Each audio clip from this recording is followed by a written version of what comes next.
Muito bem, nós estamos aqui com o desembargador Zé Luiz. Doutor, o senhor advogou em Pinheiro durante quanto tempo?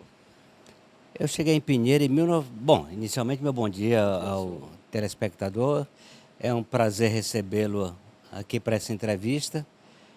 Eu cheguei em Pinheiro em 1977, exatamente no ano em que me formei. E aqui eu fiquei até 1979, portanto apenas 2 anos. Eu tive um problema de saúde muito sério e esse problema de saúde me impediu de continuar as minhas atividades aqui em Pinheiro. Mas tenho boas lembranças porque por incrível que pareça, foi em Pinheiro que eu passei minha lua de mel. Eu casei em São Luís em 79 e vim com minha esposa para Pinheiro. Então o senhor tem boas lembranças do que o senhor fez e deixou em Pinheiro. Exato, passamos, portanto, aqui ainda 2 anos casados e tenho boas lembranças. Foi aqui que eu conheci pessoas que até hoje estão muito presentes na minha vida, como o Zé Raimundo. Portanto, é uma parte da minha história que está encravada aqui em Pinheiro. O senhor foi juiz, o senhor é desembargador e agora o senhor vai assumir o cargo de corregedor. Eu comecei minha carreira em 1986, eu fui juiz em várias comarcas, por óbvio. Cheguei em São Luís em 1992 como juiz e fui promovido em 2003 para desembargador. Hoje eu sou presidente do TRE, que é um momento relevante na minha trajetória. Fui recém-eleito corregedor e estou aqui dando sequência a esse trabalho já de mais de 40 anos. Doutor, a gente poderia falar de algumas mudanças. Nós estamos no ano eleitoral, agora em outubro nós temos eleições. E o senhor, aí, como presidente do Tribunal Regional Eleitoral, tem acompanhado essas mudanças. O que o senhor elenca como mais importante nessas mudanças para este ano da eleição municipal? Bom, para falar de mudança, a gente tem que dizer primeiro por que elas aconteceram. Sim. Na verdade, o pleito eleitoral, nos últimos anos, sobretudo com as redes sociais, ele foi muito contaminado em face das famigeradas fake news. As fake news elas evoluíram para as deepfakes, que é um estágio mais avançado das fake news a partir do uso da inteligência artificial. A partir do uso da inteligência artificial, tudo é possível. Você pode simular um diálogo que não existiu, você pode construir uma imagem que não existiu e assim você levar o eleitor a crer numa realidade que efetivamente é fictícia. Então, o que houve? O que fez o Tribunal Superior Eleitoral? Ele editou resoluções recentemente, modificando a resolução que trata da propaganda eleitoral, proibindo terminantemente as chamadas deepfakes, as chamadas fake news, a utilização da inteligência artificial com o objetivo de ludibriar o eleitor. Então, essa é a principal modificação e há consequências graves para quem desrespeitar a resolução. A resolução preconiza a possibilidade de corresponsabilização das empresas, das chamadas Big Techs, que tenham conhecimento de uma fake news ou de uma deepfake e não tome providência. Ela preconiza a responsabilização do candidato, que pode ter o registro de candidatura cassado. Ela preconiza a possibilidade de cassação dos eleitos na eventualidade de utilização de deepfake. Então, a resolução ela é extremamente rigorosa, tá? Está colocada à observância de todos e o compromisso na observância dessa resolução, o compromisso de evitar que as eleições sejam contaminadas pelas chamadas mentiras eleitorais que são contadas ao longo da propaganda eleitoral, todos, portanto, têm conhecimento da resolução e as consequências do descumprimento da resolução são as mais graves possíveis.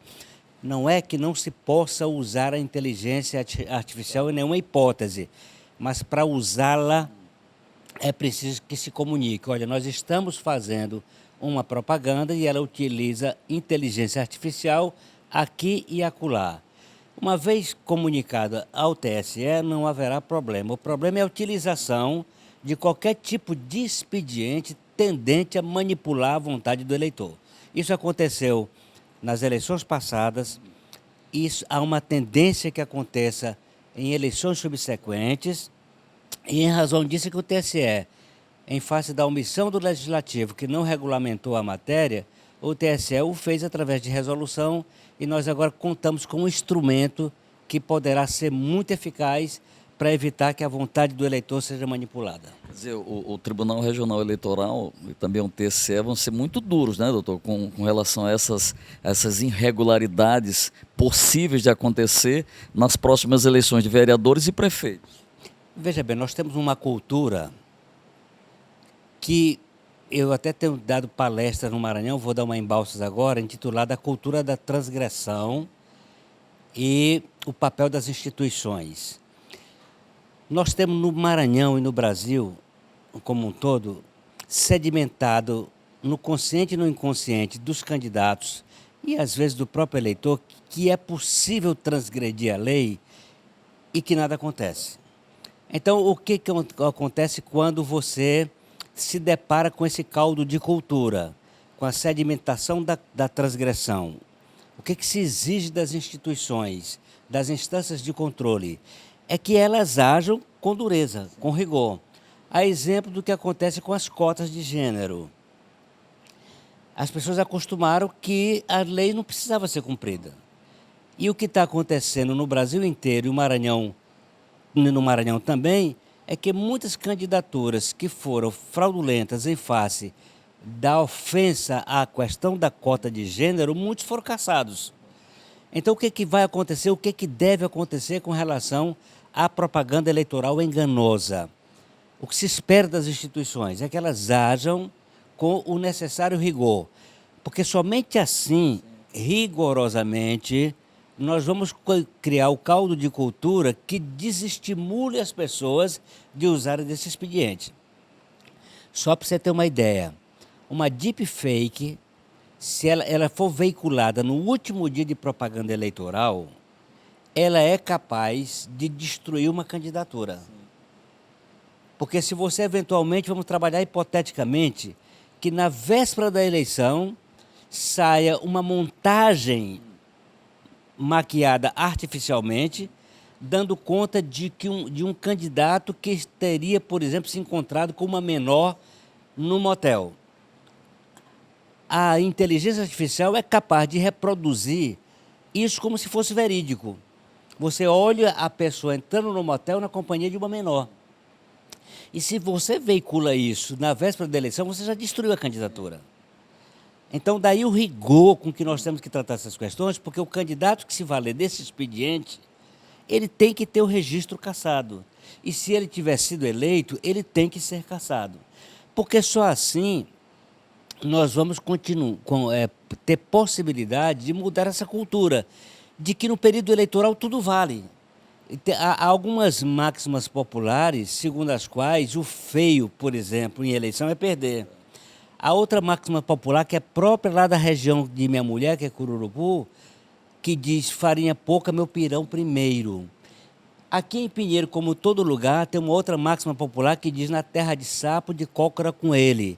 Ou na terra de cego, quem tem um olho é rei. Isso todas são máximas populares da esperteza, de pessoas que acham que devem levar vantagem. Então, o que nós temos que lutar, enquanto representante dessas instâncias de controle, é para coibir esses abusos, porque eles podem manipular a vontade do eleitor.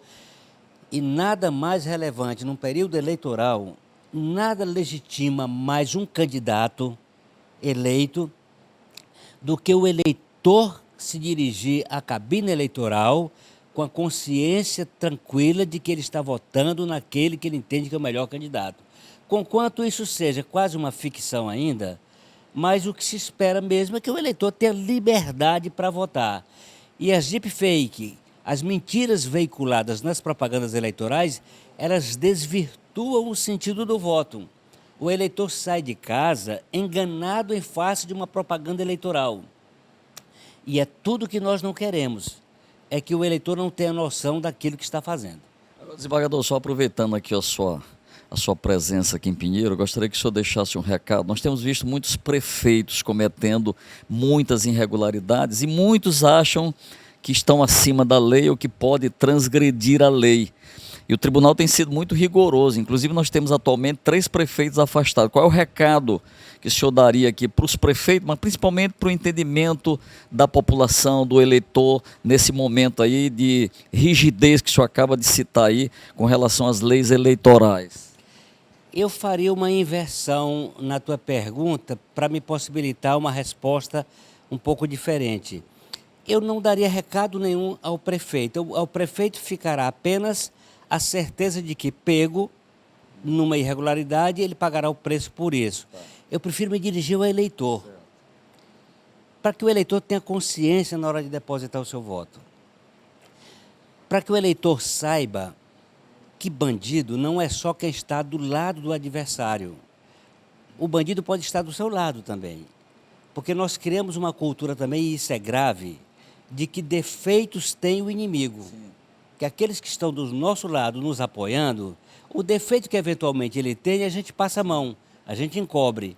Então, o que o eleitor tem que fazer é o seguinte: com o mesmo olhar crítico que ele se dirige ao adversário do candidato que ele apoia, que eventualmente vai votar, que ele tenha esse mesmo senso crítico em relação ao candidato que ele está apoiando. Não é só o inimigo que tem defeito. Aquele que está do nosso lado, que nós estamos apoiando, pode estar também cheio de defeito. Então, recado para o eleitor: procure se informar em qual candidato você está depositando a sua confiança. O voto é o momento culminante do exercício da cidadania. É o momento em que você define o destino do teu município, o destino do teu estado, o destino do teu país. E quando você eventualmente vota errado, quando você vota em face de um favor, quando você vota em face de um benefício, quando você vota apenas porque você odeia o adversário, você não está fazendo uma boa escolha.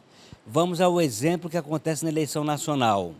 Eu conheço muitas pessoas que votaram em candidato A porque odiava o candidato B. Mas o candidato A que ele votou é tão indigno do voto dele quanto o candidato B que ele odeia.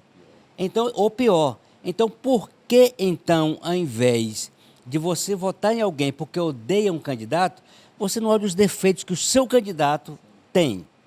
Então, eu acho que só a partir de uma conscientização do eleitor, nós teremos condições de eleger os melhores candidatos. Hoje, meu estimado amigo, está tudo na internet. Se você quer saber em quem você vai votar, vá lá no Google que você saberá. Se você olhar para o Congresso Nacional, para as câmaras de vereadores, para vários desses órgãos representativos, a quantidade de candidatos ou de representantes legais que respondem a processos em face da má conduta é uma coisa que não se vê em lugar nenhum do mundo. Entretanto, o eleitor não procura se informar dessa situação e vota mal. Votando mal, você escolhe mal os representantes. Então, eu não me dirijo aos candidatos, não vou me dirigir aos prefeitos eleitos, me dirijo ao eleitor. Faça uma boa escolha, escolha o melhor candidato e você terá a melhor representação. Eu queria que o senhor, para concluir aqui, deixasse uma mensagem, não como desembargador, mas como amigo de Pinheiro, que o senhor, né, passou em Pinheiro, deixou muitas pessoas amigas e sempre que pode, como está aqui hoje, volta a Pinheiro para rever amigos, para rever a terra, porque gosta de Pinheiro e gosta da gente. O recado que eu deixo ao eleitor de Pinheiro é o recado que eu dou sempre em todas as oportunidades. O eleitor tem que se dirigir à cabine eleitoral no dia da eleição com a consciência tranquila, com a consciência formada e determinada em torno dos candidatos que pretende sufragar na eleição.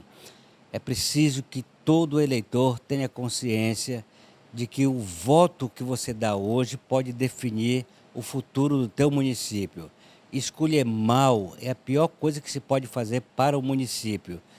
Escolhendo mal, as consequências virão e elas serão nefastas para toda a coletividade. É preciso, portanto, conhecer o candidato, é preciso saber da sua história, é preciso saber do seu compromisso. E na eventualidade de, nos 4 anos subsequentes à eleição, ele não demonstrar ser merecedor da sua confiança, o que se pode fazer é tentar mudar nos pleitos subsequentes. A democracia ela vai se sedimentando, se consolidando a partir de eleições sucessivas. O pior que se pode fazer, o mais grave que se pode fazer, é tentar romper com o Estado democrático a pretexto de se perpetuar no poder. Nós estamos assistindo essas informações gravíssimas que são veiculadas no Brasil inteiro. É preciso entender que democracia é algo que se conquista com muita dificuldade e a pior coisa que pode acontecer mesmo é um regime autocrático, é um regime ditatorial. Porque no regime ditatorial, mesmo aqueles que pregam a liberdade de expressão, eles serão vítimas desse regime e a liberdade de expressão que eles tanto proclamam, eles não terão nenhuma oportunidade de exercer se eventualmente nós não tivermos exercício pleno da democracia. Muito obrigado pela entrevista. Agradeço também. Um grande abraço.